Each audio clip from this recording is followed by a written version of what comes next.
I hear it time and time again. If only I had a bigger income, I would fill in the blank. This could be because this individual wants to invest, but they can't. Maybe they want to save for a house, but there's just not enough money left over at the end of the month to do so.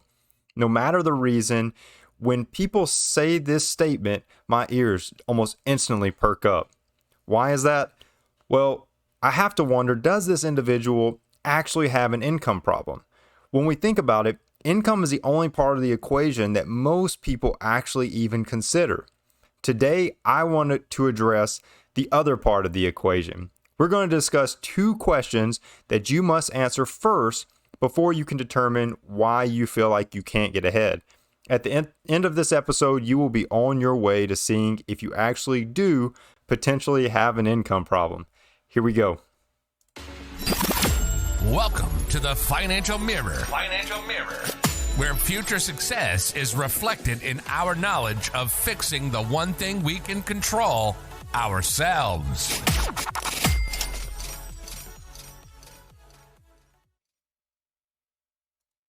How's it going? Hopefully everyone is having a great week.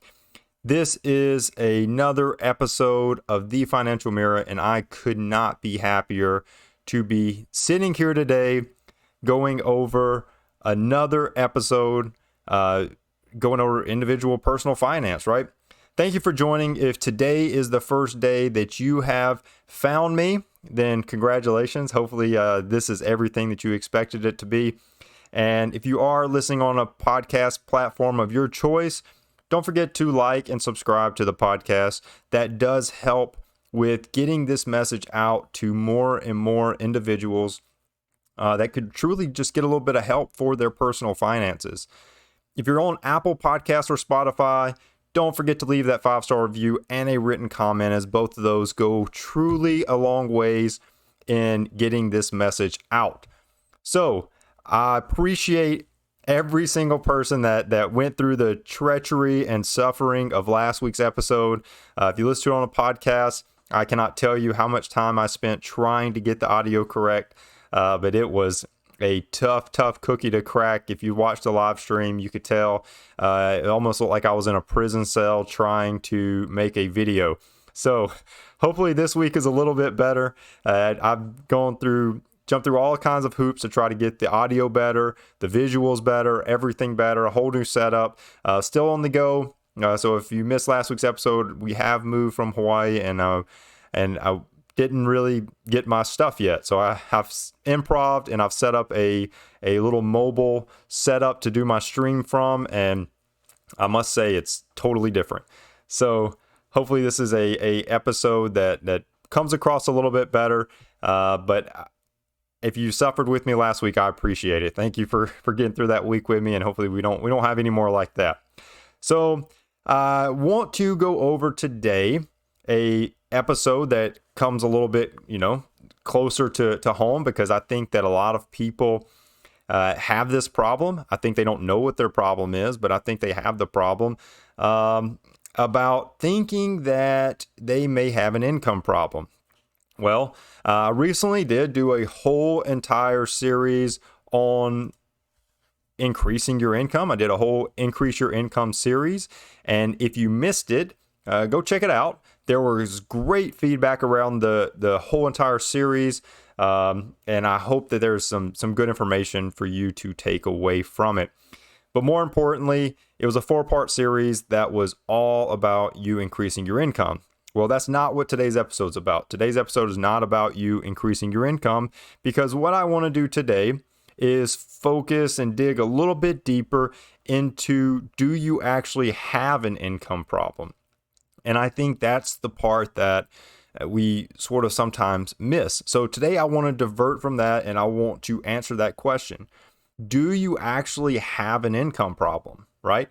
Do you actually have it? Does it exist?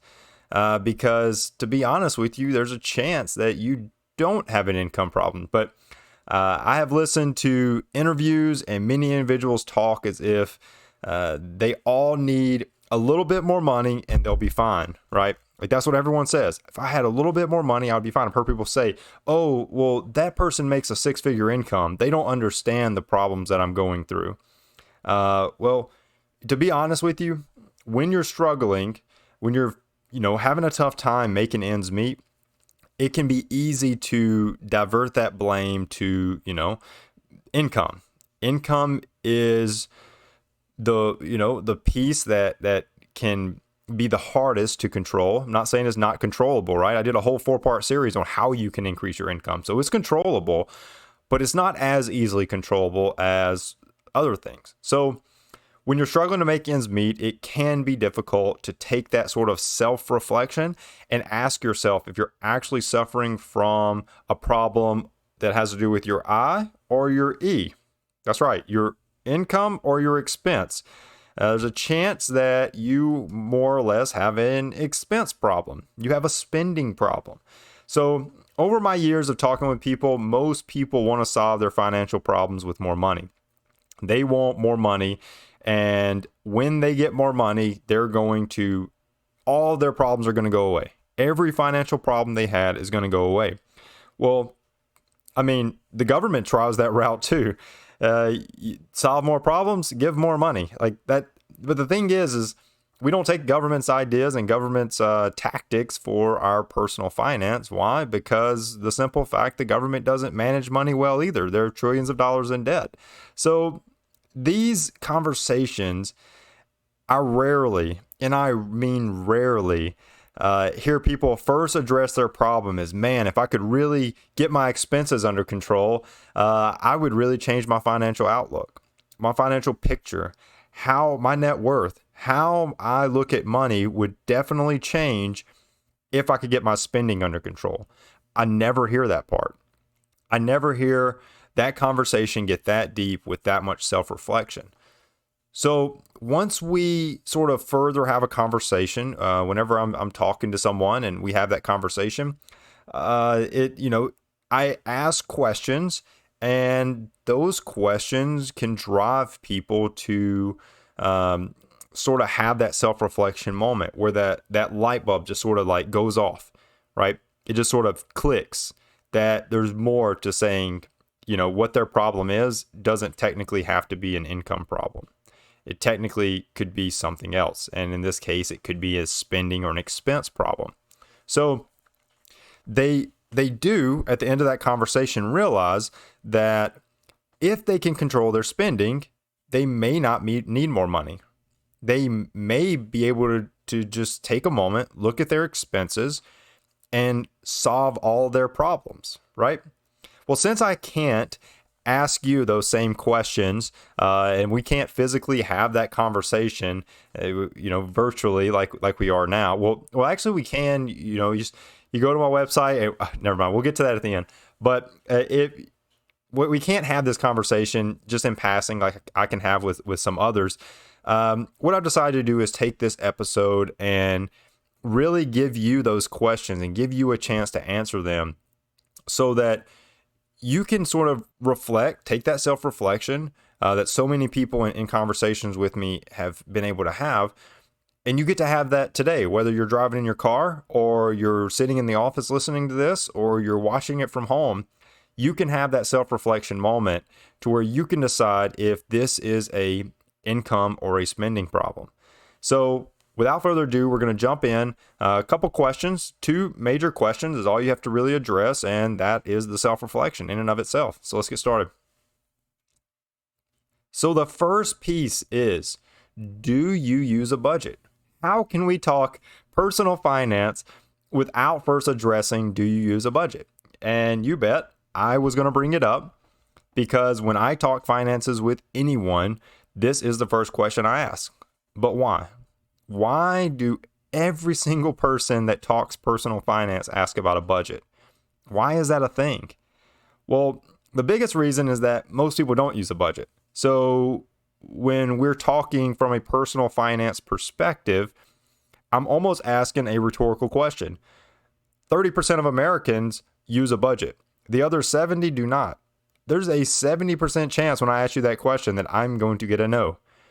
And almost instantly my light bulb goes off. Well, ta-da, there's a huge red flag for why you can't get ahead. And that's honestly the first place that I'm going to look. So I'm going to ask, do you use a budget? If you don't, well, that's where we're going to start. So why do I say that? Well, when I ask them, do they, have an expense or income problem and they don't budget, really and truthfully, this person is speculating. They are absolutely guessing what their problem is. Let's put it into another perspective. So I'm a nutritionist and you come to me and say, I want to lose weight. And then I tell you that you need to, based off your composition, based off your makeup, you need to eat 1,950 calories a day to lose weight, right? So what are you going to do? Well, you really have two options. You're either going to listen to me, which is, you came for my advice and I gave you 1,950 calories to lose weight. What are you going to do? Well, you have to track that, right? Are you going to track the calories or are you not going to track the calories? If you decide to not track the calories and guess or estimate how many calories you're eating, well, you may not lose weight, right? If you write these things down, if you track every single calorie that you are consuming, well, now this picture, when you come back in and we're talking about your weight, we have a very defined picture to say, here is a option to lose weight, and you're meeting that option and you're going to lose weight. Keep it up. Or we can say, wow, you're eating 2,150 calories a day, and that could play into why you're not losing weight as fast or whatever, right? But what was, the biggest thing that I want you to take away from that analogy is that finances are the same way. If you can't get to the end of the month without running out of money, and then I say, well, where's your money going? And you don't know. Well, that's a problem. We don't even know where to start because we don't know where your money is being spent. So ultimately, that's how budgeting is so important. Now, first off, I'm not a nutritionist. All that was an example just to show you how tracking is required. But when people come to me and they say, well, I want to get out of debt. And I'm like, okay, well, how's your budget look? How much extra money do you have at the end of the month? Most people don't know. And it's normally because they don't budget. So when they say they want to get out of debt and they're trying to get out of debt, they really don't have a plan to get out of debt. Or when someone is barely making ends meet, they're looking straight at that top line, straight at that revenue that says, I need more money and I will be able to fix everything. And that's not the case. You've got to consider more than just, changing your top line and saying, I'm going to make more money and all my problems are going to be solved. There's the biggest chunk out of your income, how much money you have at the end of the month is in the middle, right? It's all those expenses. You make a certain amount, you spend this much, and this is how much is left at the bottom. And that's the part we're trying to address. We're trying to address that part in the middle, that part that says, this is where all of your money is going. So Benjamin Franklin said, and this is just a fine example, he said, a small leak can sink a great ship. And that's the problem, is most people's budget, they don't know where that small leak is. They really don't know. Where is that small bit of money that's just disappearing every single month? Where is it going? And that can sink a great ship. So, and just for an example, one of the smallest leaks that I think I'm seeing in the clients that I work with, one of the biggest small leaks that I'm seeing is subscriptions. They've got Amazon subscriptions, Netflix, Spotify, Hulu, HBO, Stars, Cinemax, Amazon Prime, if I didn't say it, all of these subscriptions, right? And they are just eating away money in that middle column, that column in between how much you make and how much is left over.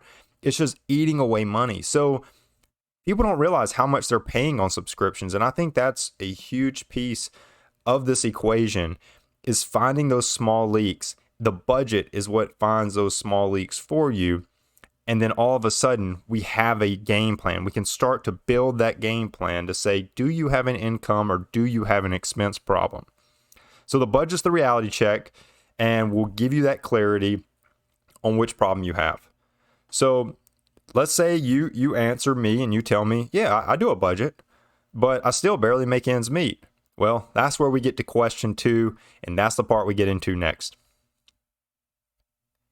So my second question is this: what are your biggest expenses? So you do the budget, and we got that, but what are your biggest expenses? And for those budgeting, this could be pretty straightforward to answer. For those who aren't budgeting, this will be good to learn, right? This is what's going to help you define where your money is going. So this is the part that where we've got to really focus on that budget. But the reason I ask this is that people can sometimes lose track of their money, right? They're putting, money into certain categories. For housing, for instance, you should try to stay within 30% of your take-home pay for housing. For some, you may be completely within this guideline, but for others, you may be living outside your means for housing. But that's where I say people lose track of how much they're putting into certain categories in their budget. So once we can focus on the budget, we can figure out what those biggest expenses are. Now we can start to address the issue. So if you're watching this live, you can see there's this fire extinguisher, right? There's 4 different hoses coming off this fire extinguisher. What I want you to imagine for that, and for those listening on a podcast, imagine one fire extinguisher, 4 hoses coming off of it, all going in different directions. And I want you to imagine that's your money. You don't know where those hose pipes end. All you're doing is every month turning on that the fire hydrant and letting that money flow, right? You go try to check on one end, and all of a sudden you see where it's going, and then by the time you go back and check the other end, I don't know if you've ever seen a fire hose, but those things are pretty strong. And when they start shooting water, they can start flapping around, and you don't know what you're spraying, right? And I think that's a great analogy for when you start to focus on one piece. Some of those other hoses are back there, and they're flapping around, and you don't know what you're blowing water at, right? And I think that's a good analogy to show you how money can just be flowing in all kinds of places. Money can be flowing, but you've got to get those hoses, and you've got to get them all pointed in the same direction to really cause mass effect on what you're trying to change, right? So all that matters. Biggest expenses matter. Budgets matter. All that matters, because when people are putting a lot of money into wants like gym memberships and shopping and eating out and those subscriptions, right? Et cetera, those can play a big role in why you're barely making ends meet. And that's a huge piece of the equation that we cannot forget. We cannot forget why we're, what it takes to barely make ends meet. And that's just one thing. That's just one part of the equation. So what I'm not saying here, and this is the part that I really wanted to address, and just looking at my notes, I saw this, but what I'm not saying is I'm not telling you can't have nice things. That's not what I'm saying. Now, if you're in debt, maybe I am telling you can't have nice things. You got nice things when you got the debt. So I would tell you to give up on nice things so you can get rid of the debt and then go back to having nice things. But if you don't have debt and you're just barely making ends meet, I'm not telling you can't have nice things. But what I'm telling you is you've got to take a hard look at that budget, and you've got to see where your money's going so you can find out where you can cut. That is what I am saying. So what I want you to focus on for the biggest expenses part. So I ask you, what are your biggest expenses? If we were having a conversation, I would listen to you, and I would start listening for certain things that should technically be your biggest expenses. Housing is probably the biggest expense that most people have. I would probably ask you, how much do you spend in housing? And based off how much money you make, like I said, that 30% is sort of the guideline there, right? So if you're spending 50% of your income on housing, that's a red flag for, you're just really overspending in that category. So making ends meet, 20% extra is going into housing. So that's why the biggest expense matters. But when you're focusing on it, this is what I want you to think about. I want you to think about the 4 walls of finance. And this is a major piece of understanding your personal finance journey and how you can influence and impact it. So if you don't know what the four walls are, I want to quickly hit them for you. Is food, is housing, is necessary utilities, and is necessary transportation. So for food, pretty straightforward. It's food. You've got to feed your body. I'm never going to tell someone to take food out of their budget. The second that you stop eating is the second you lose the energy to go out and make money. And we're not doing that, right? We're not ever taking food out. Now, can you control what food you take in? Absolutely. Eating Ruth's Chris Steakhouse every meal is not financially smart, but it is food. So you've got to make financially smart food decisions, okay? The second one is housing, and this is just your rent or mortgage that's necessary, right? If you do own a house, this is going to have to include your all the pieces of it, which is going to cost your homeowner's insurance, your property tax, all those things. All that's got to add into housing, right? For necessary utilities, I really want you to focus on the necessary utilities. If you work from home to make money and there's no option to go into an office, I mean, and maybe there is an option, but you want to cut back on transportation costs or whatever, necessary utilities really boils down to electricity, water, and gas if necessary.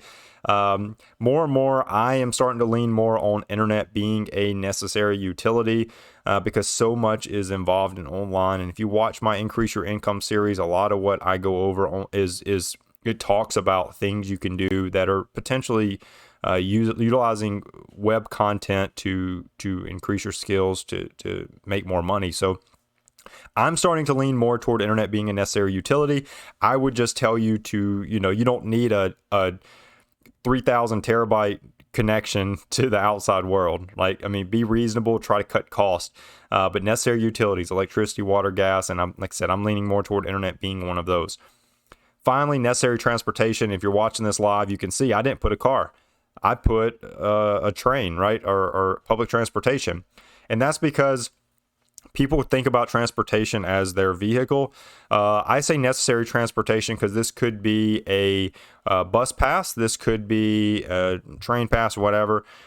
It could be gas, insurance, and car payment if you have one. If you do have a car payment, I tell you, you probably should get rid of it if you're barely making ends meet. I'm getting rid of the car and I am buying a car cash and I am not having a car payment. So I'm really focusing on gas and insurance for transportation costs. So these are the things that when we're looking at four walls, food, housing, necessary utilities, necessary transportation, those are the things we're focusing on. And that's it. That's it. Those are your four walls of finances. Those are the places you have to put money. So think about it. If it's not one of those four things and it's on your budget, in all reality, it's a want, right?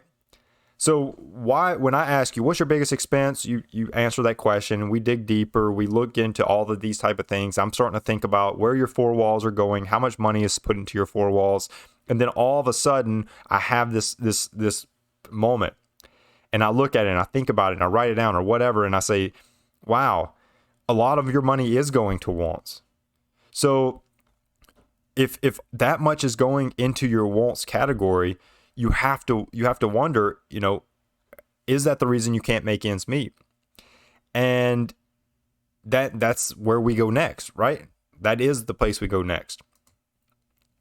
So you made it through those two questions. Do you budget? What's your biggest expense? How did you answer them? Right? How did you answer them? And how you answer those is going to help us with this final step. So this is where we confirm if you have an income or a spending problem. So if you've waited this whole episode and you've stuck through it, now's the time. You're going to find out if you have an income or a spending problem. So think back to your answers from this whole entire conversation that you've been listening, that me and you've been having over this podcast or over this live stream or whatever, and think about it. First off, if you don't budget, you can't really even start to consider if you have an income or an expense problem. You can tell me how many calories you ate, but if you don't track it, we don't really know if that's accurate. So don't assume, just start budgeting, right? You can't determine what your problem is until you start budgeting. So start that. Get your budget together and then put the rest of this into effect. Second, if you do budget and you've identified your biggest expense, you can now see if you have a spending or an income problem. So to do this effectively, you first and foremost, this is the hardest part. You've got to be honest with yourself. And I'm saying that's the hardest part because it is the hardest part. You've got to first identify those four walls, not try to, stick things into the four walls category because you think is so necessary. No, if it doesn't fall into what I said, food, housing, necessary utilities, necessary transportation, it's not a four walls criteria, and it is a want. I want you to remember that. If you've gone through that and you don't really, so this is where it kind of breaks out into two categories technically. If you go through your four walls and you really don't have much money left to go to any wants, well, in that case, you do indeed have an income problem. If you barely have enough to afford those four walls, and I mean, I told you to be honest with yourself, if you barely have enough to afford your four walls and there's not much left over after that, you do have an income problem. And I challenge you, go back and watch my Increase Your Income series because we've got to focus on getting you more money coming in. It is possible. And I want to tell you and make you hopeful because you can make a difference in your income. And even if you don't have an income problem and you haven't watched that episode or that series, go back and watch it. Go back and listen to it on your podcast because you have the potential to increase your income. Don't think that you're stuck living and making as much as you currently do. You can go change your income level. So go back and watch that series if you haven't, because you can do that. The money you take, that you get from taking these steps will definitely make it easier to get past your four walls and get to a place of abundance, right? So you can start looking at some of those other things. So if you, on the other side, if you did finish that exercise and you saw, I afford my four walls very easily and I do have a lot of money left over, well, all those monies are going into wants. And you, my friend, have a spending or expense problem. And that's where your problem and why you can't make ends meet is coming from is your expense or spending category. So if this is you, you've really got to take a look into that financial mirror. You've got to decide, are the places you're currently spending your money, are those wants that you're currently putting money into, are they where you want them to be, right? Are they on things that you think are going to be long lasting for your personal finances? If the new Louis Vuitton bag is a part of your long-term personal finance journey, I guess. I don't see it. I think there's a lot better places to put your money. But if you're barely making ends meet and you're buying new shoes or, upgrading your car every 3 years or whatever, I'm just making things up at this point. I challenge you, look in the financial mirror and see for yourself, are the decisions you're making better for your finances? And if you could say, go back to that initial question, if I had more money, I would do this. If this that you answered at the end of that question, or if you made at the end of that statement, is more important than all those things you're currently spending your money on outside of the four walls, I challenge you to go and change that. Go and change that as fast as you can, because this could be the money that you're paying off your debt with. This could be the money that you're saving for a house with. This could be the money that you're building your emergency fund with. This could be the money that you're investing into retirement. This could be the money that you're saving for your kids' college. Like, all of these things are important. And if outside of your four walls, your money is going into something else and it's not one of these things, I challenge you to change that. Am I telling you can't go buy new shoes? No, I'm not saying that. But make sure that you're putting money into these other places first, because it makes buying those shoes a lot easier. You're not going to question if you need more money because you're putting money into your kids' college fund. You're putting money into retirement. You're not going to question, hey, do I have enough money for these shoes? Well, yeah, you've got a fully invested IRA already for the year. You've got your kids' college fund is getting money put into it. Like, you've got all these things happening, and it makes buying shoes that much easier. So that's the part that I want you to walk away with, and I want you to understand. If you have a spending problem, it's really only up to you and possibly your significant other, if you are married, to control and change that spending problem. So get your budget together. Make sure it's in line with your financial goals. Don't just make the budget. You got to make the budget and live the budget. You got to update the budget. You've got to balance the budget. The budget is a living, breathing document that must be attended to. And if you do that, you will be on your way to reaching your financial goals. With that being said, if you are ready to make that shift, or possibly you just need a little help doing it, that's what I'm here for. I do offer financial coaching services, and I do offer a free consultation for people that just want to have that conversation so we can discuss how a financial coach can better assist you. Just head over to my website and we can definitely do just that. So right up on the screen, you can see it. You just hit book now right there in the middle of the screen, and you will be on your way to signing up and getting that free consultation. You'll get it on the calendar and we will get you started. Now, if you do want to give a little bit of extra support over for The Financial Mirror, just go into the top right-hand corner, hit shop, or go to thefinancialmirror.org/shop, and you can pick you up some awesome Financial Mirror gear. So head on over there, grab you some Financial Mirror gear. It does help. All the money goes back into just bettering the stream. It is all about just growing the brand, growing the community, and helping people reach their financial goals. So I appreciate everyone tuning in, and hopefully you got something out of this stream today. I know that it is something that so many people need assistance with, just identifying that spending or income problem. So I appreciate you, and I hope that you walked away from this episode with the ability to identify that for yourself. So I appreciate you tuning in. Don't forget to subscribe, like, comment, and share with everyone in your life, your friends, your family, your coworkers, all of those people that just might need a little extra dose of personal finance encouragement and knowledge. If you are listening on the podcast, like I said, don't forget to subscribe and leave that 5-star review. That does help build the brand, the community, and get this information out to more people. The written comments also go a long ways on Apple Podcasts and Spotify. I appreciate you. I appreciate everyone tuning in. Until next week, continue improving the one thing you can control, yourself. Peace. Well, that wraps up today's Financial Mirror. Join us next week as we continue to work on ourselves, change our mentality, and to commit to achieving the success we always envisioned. Regardless of your platform, help us grow as a community. Please like, subscribe, and share with the people in your lives.